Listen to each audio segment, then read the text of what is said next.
Jumpa lagi teman-teman.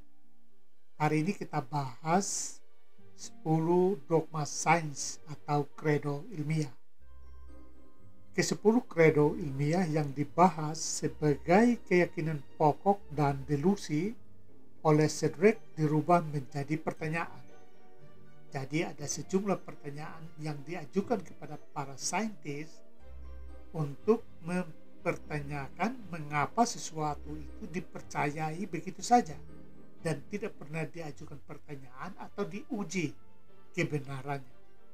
Dengan mempresentasikan ragam hasil penelitian, uji lab, dan testimoni, dapat ditampilkan fakta bahwa apa yang dijadikan fondasi sains seharusnya terbuka untuk dipertanyakan secara kritis dan diselidiki berbagai kemungkinan lain.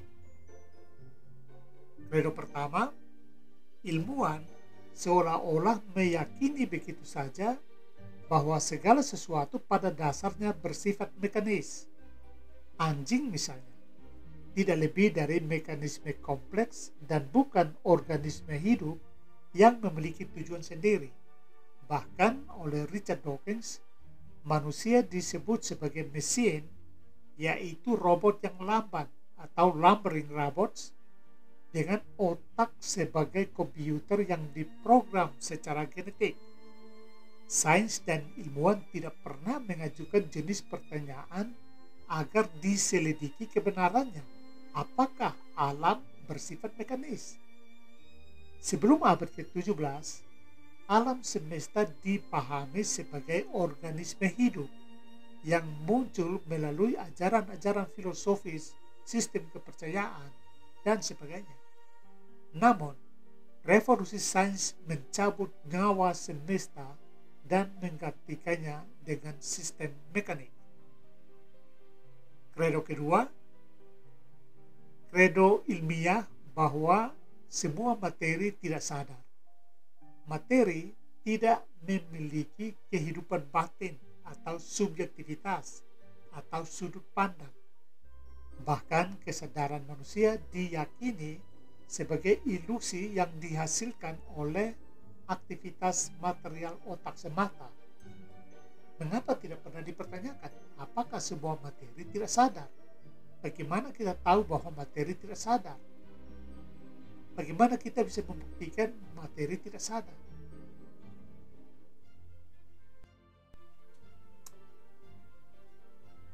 Kredo ketiga meyakini bahwa jumlah total materi dan energi selalu sama. Ya, ini terkait hukum kekekalan materi dan energi.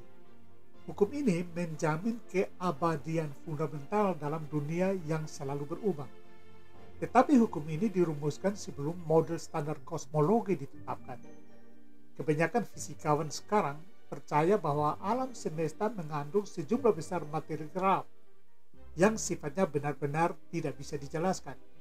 Materi dan energi gelap membentuk sebagian besar massa alam semesta, sekitar 96%, sedangkan materi normal dan energi yang bisa diselidiki hanya membentuk sekitar 4%. Bagaimana materi dan energi gelap berhubungan dengan materi dan energi biasa atau yang terobservasi? Dan bagaimana memahami dan membuktikan medan energi titik nol atau dikenal sebagai ruang hampa kuantum? Benarkah hukum kekekalan massa teruji dalam fakta realitas energi dan materi gelap dominan yang bahkan tidak bisa dibayangkan? Harus diingat pula bahwa proporsi 96% energi dan materi gelap yang tidak bisa dijelaskan itu pun berpijak pada asumsi tertentu yang sangat rapuh, karena luasan alam semesta yang seharusnya menjadi dasar perhitungan untuk prosentasi itu sama sekali tidak bisa terbayangkan. Sederhananya, bayangkan kita memandang sekeliling dan pandangan kita selalu membentur garis horizon. Horizon adalah daya jangkau pandangan mata biologis kita. Sejauh luasan horizon itu, kita mencoba mengidentifikasi unsur materi dan massa dan membuat kalkulasi matematis untuk memetakan proporsi masing-masing. Seberapa tepat pun kita mengidentifikasi, itu bukanlah kesimpulan atas realitas ruang, melainkan atas realitas jarak pandang kita semata. Demikian pula horizon kosmologis kita menjangkau hanya radius sekitar 46,5 miliar tahun cahaya, yang berarti luasan keseluruhan ruang terjangkau dengan bantuan teknologi sebesar 93 miliar tahun cahaya. Dari situlah perkiraan persentase 96% materi dan energi gelap berasal. Jadi bukan dari realitas ruang, melainkan realitas horizon kosmologis kita. Lalu, berapa luasan alam semesta yang seharusnya menjadi dasar perhitungan? Sains bungkam. Namun anehnya, percaya begitu saja pada hukum kekekalan materi dan energi. Masuk akal? Observable? Pertanyaannya, hukum ini bersifat faktual empirikal atau hipotetis teoretikal? Karena itu tepat sekali kesimpulan Paul Davies bahwa meski kita kesampingkan peristiwa-peristiwa adri kodrati atau transenden, sains sama sekali tidak mampu menjelaskan seluruh alam semesta. Kredo keempat. Kredo keempat yakin bahwa hukum alam ditetapkan. Jumlahnya pada hari ini sama seperti pada awalnya dan akan tetap sama selamanya. Masih terkait kredo ketiga, jelas sekali kredo keempat ini adalah asumsi teoretis, bukan observasi empiris. Berdasarkan 2 atau 300 tahun penelitian di bumi, bagaimana kita bisa yakin bahwa hukum selalu sama dan akan selalu sama di masa depan dan di mana saja?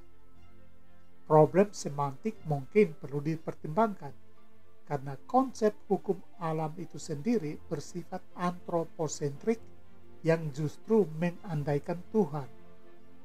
Lagi pula, bila hukum sudah fix, bukankah keputusan atau kesimpulan itu mendahului proses dan perkembangan evolusi yang masih dan akan terus berjalan?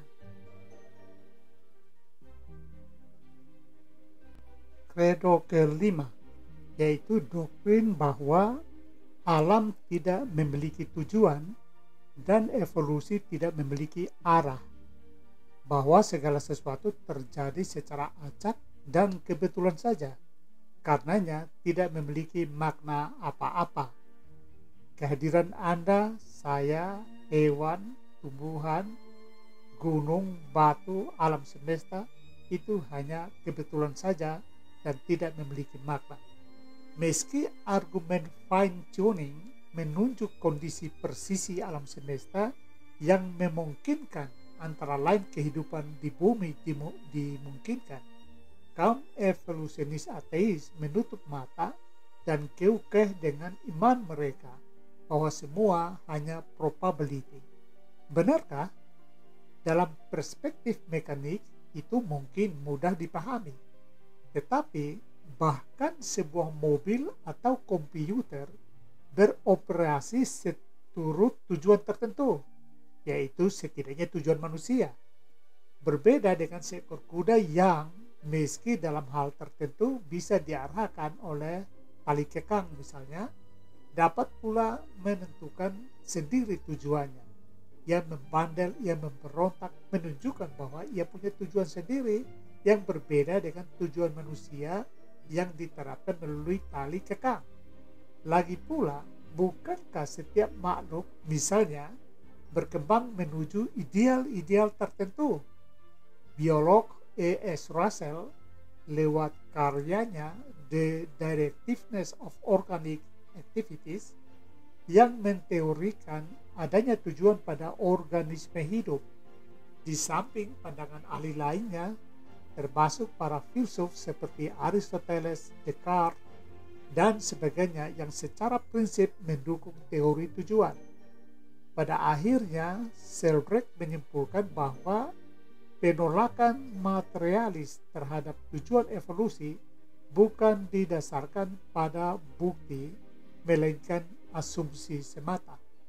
Kaum materialis terpaksa mengaitkan kreativitas evolusioner dengan faktor kebetulan atas dasar ideologis dan bukan observasi empirik.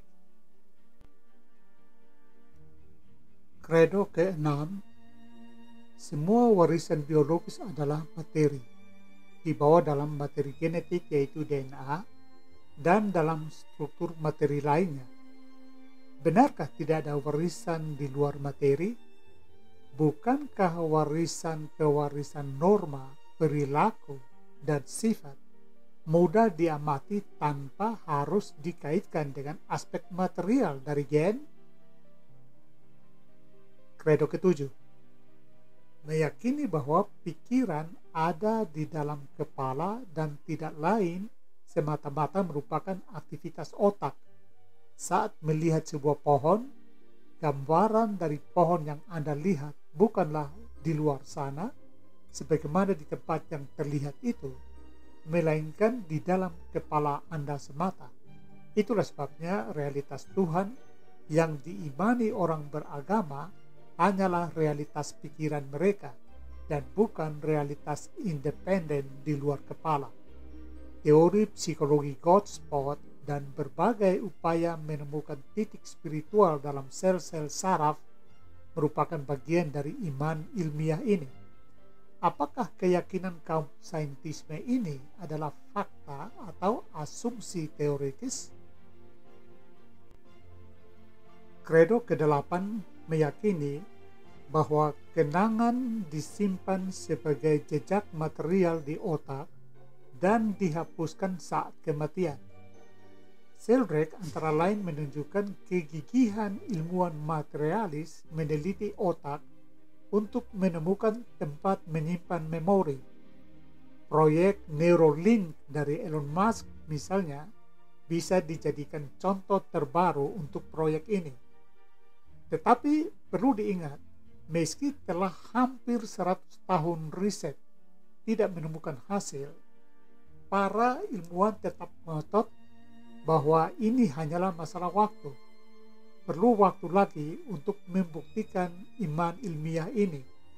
Misalkan membutuhkan waktu 100 tahun lagi, pertanyaannya, siapa di antara kita yang akan memverifikasinya? Kalau bukan dogmatis, mengapa tidak membuka ruang penyelidikan ke hipotesis alternatif? Argumen hipotesis alternatif ini bisa diperlakukan pada kasus pengujian hipotesis Tuhan, tetapi ini kita akan bahas pada tema lain di video-video tersendiri. Kredo ke-9.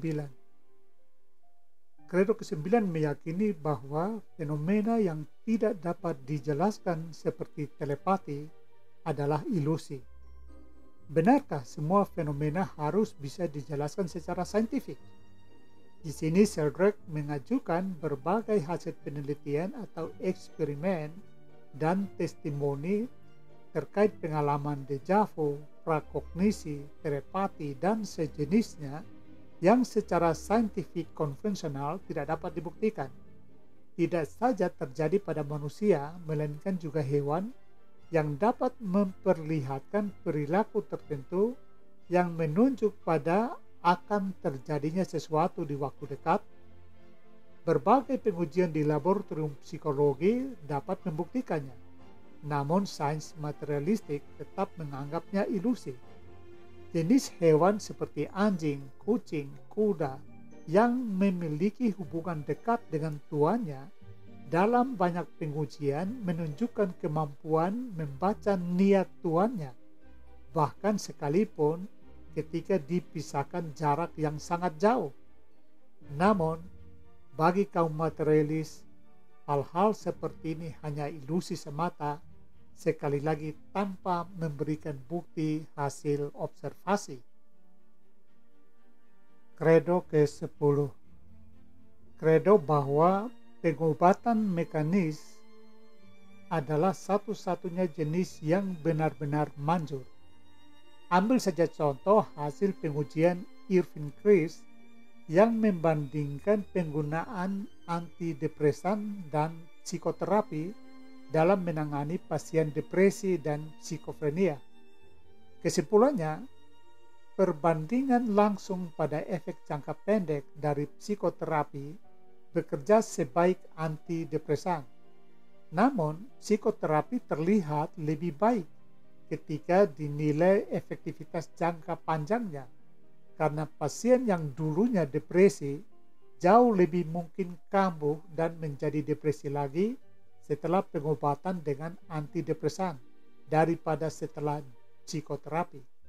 Banyak contoh lain seperti efektivitas pengobatan alternatif, akupuntur, teknologi pengobatan dan obat Cina, dan sejenisnya. Di Indonesia kita punya banyak jenis-jenis terapi yang tidak saintifik namun oleh masyarakat awam, masyarakat umum lebih manjur. Namun pengobatan mekanis tetap diyakini yang terbaik tanpa kemauan untuk mempertanyakannya. Itulah 10 kredo sains yang disebut delusif. Masih ada kritik lain, misalnya oleh Louis Lehy, yaitu dogma empiris dan dogma ontologis, tetapi sebaiknya itu kita bahas di kesempatan lain. Saya sendiri menganggap pendekatan empiris sebagai dogma lainnya, karena sains mengukuhkan empirisme sebagai satu-satunya metode sahih dalam pencarian kebenaran. Padahal, sejarah penemuan banyak diawali dari pijakan fiksi ilmiah dan imajinasi liar yang dideduksi menjadi upaya kreatif. Pun keyakinan ilmuwan, terutama Dawkins dan kawan-kawannya, bahwa sains akan berhasil menjelaskan semua yang ada, baik alam maupun manusia, sehingga Tuhan atau anasir-anasir transenden tidak diperlukan, tidak bisa tidak merupakan sebuah dogma juga. Bagi saya, kritikan Sirrek sangat menohok di jantung saintisme. Ia menghantam fondasi dan pilar-pilar penopang utamanya, yaitu materialisme. Sebagaimana diketahui, filsafat materialisme yang beriringan dengan ateisme mendominasi sains abad ke-19, dan positivisme sebagai ujung tombaknya menstandarkan metode pengujian ilmiah secara ketat. Namun, proposisi fundamental sebagai satu-satunya realitas ini membutuhkan pengujian di hadapan ragam perspektif, paradigma, dan sistem pengetahuan. Positivisme yang bersumber dari rasionalitas barat berjumpa dengan perspektif timur yang lebih menekankan pada kepekaan intuisi dan emosi dalam memahami realitas. Di sini realitas non-materi lebih mendominasi dibanding materi, sehingga penjelasan berpotensi menjadi lebih terbuka dan kaya. Ruang penyelidikan lebih luas dan menantang. Sebagai implikasi logis dari pemujaan materialisme, diterima juga secara taken for granted mesin raksasa peninggalan Newton yang mendasari paradigma alam mekanistik. Segala sesuatu diyakini begitu saja sebagai sistem mekanik yang dapat diotak-atik dan dimanipulasi untuk mendapatkan hasil sebagaimana diinginkan, bahwa dengan mencuplik sebuah momen kecil dari realitas seolah-olah dapat merepresentasi keseluruhannya. Reduksi realitas tak terhindarkan. Disinilah pertanyaan kritis perlu diajukan dan sikap terbuka perlu didorong agar mempertimbangkan paradigma-paradigma baru, melakukan penyelidikan dan menemukan pandangan-pandangan baru yang lebih komprehensif. Dengan demikian, aktivitas keilmiahan menjadi lebih menantang dan menggairahkan karena ruang observasi menjadi lebih luas dan tak terbatas. Pada akhirnya, dengan membongkar fondasi sains yang sebenarnya bersifat asumtif dan delusional dalam hal-hal yang diyakini begitu saja, Sheldrake tidak saja menyindir secara tajam saintisme Dawkins dan teman-temannya, tetapi tidak hanya mereka, melainkan terutama menunjukkan kemungkinan-kemungkinan logis untuk dipertimbangkan ulang tetapan-tetapan saintifik dan medan jelajah sains. Sains tidak boleh terjebak dalam paradigma filsafat dan pengetahuan abad ke-19, lalu mendogmatisasinya sehingga menutup mata terhadap kekayaan wajah realitas di sekitarnya yang juga sudah banyak didukung temuan-temuan, hasil pengujian, dan pemahaman serta pengetahuan kolektif. Membebaskan sains dari cengkraman dogma dan delusi, itulah visi utama video ini. Bagaimanapun, agama secara hakiki memang harus dogmatis, meski juga harus tetap kritis. Tidak demikian dengan sains. Dogmatisasi sains merupakan tindakan membunuh sains.